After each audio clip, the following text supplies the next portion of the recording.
बढ़ते आगे रुक कर लेंगे अगली बड़ी खबर का, जहां हरियाणा महिला आयोग ने बड़ी कार्रवाई की है। दरअसल सोनीपत में नाइट क्लबों पर छापेमारी की गई।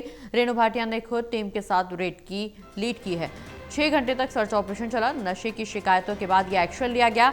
रेड से पहले ही लीक हुई थी सूचना। दरअसल कई संचालक मौके से फरार हो गए। आयोग चेयरपर्सन ने लीक पर नाराजगी भी जताई है। तो बड़ी खबर आपको बता दें, जहां रेणु भाटिया का बड़ा एक्शन देखने को मिला। दरअसल महिला आयोग ने नशे की शिकायतों के बाद एक्शन लिया और आधी रात को कई जगहों पर छापेमारी की गई।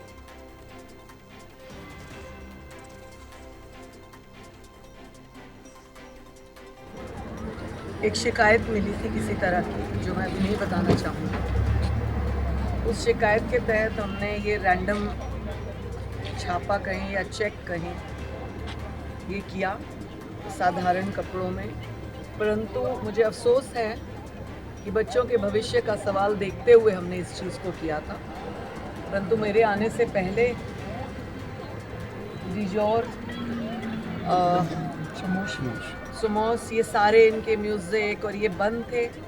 एक यहाँ बेसमेंट में जी वाइन्स के साथ है, वो बंद था। और मुझे दुख है कि ये जिसने भी बात को लीक किया है, उन्होंने बच्चों के भविष्य के ध्यान को नहीं रखा। उन्होंने किस इंटेंशन से ये बात लीक की, मैं इसकी जानकारी लूँगी। और दोबारा अगर मुझे जब भी आना पड़ा, अब मैं अकेली आऊँगी।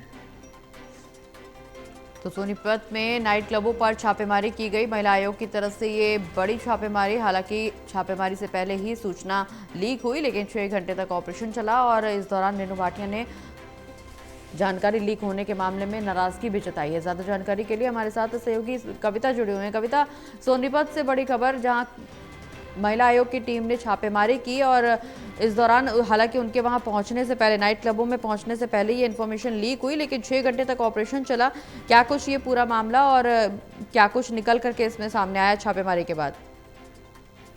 देखिए प्रगति, महिला आयोग के चेयरपर्सन रेणु भाटिया को एक गुप्त सूचना मिली थी कि सोनीपत की ओपी जिंदल यूनिवर्सिटी के सामने जो क्लब चलाए जा रहे हैं उसमें संदिग्ध गतिविधियां होती हैं, नशे तक को जो है वो परोसा जाता है। और इसी सूचना के बाद संज्ञान लेते हुए रेणु भाटिया यहाँ पर गुप्त रेड करने के लिए पहुंची थी और देर रात तक, तकरीबन 12 बजे तक उन्होंने यहाँ पर सर्च ऑपरेशन चलाया। लेकिन उनके आने से पहले ही ये रेड की सूचना लीक हो गई और टीम को खाली हाथ बैरंग लौटना पड़ा। हालांकि इस दौरान जो चेयरपर्सन है रेणु भाटिया, उन्होंने काफी नाराजगी जताई है कि ये बच्चों के भविष्य के साथ खिलवाड़ किया गया है। जिस किसी ने भी इस रेड की सूचना को लीक किया है, उन्होंने उन्हें सख्त चेतावनी दी है कि भविष्य में भी वो किसी भी दिन इस तरह की दोबारा रेड करेंगी, क्योंकि ये बच्चों के भविष्य का सवाल है। और जिस तरह से यहाँ पर नाइट क्लब में उनको सूचना मिली थी, उस के बाद वो बिल्कुल साधारण कपड़ों में यहाँ पहुंची थी।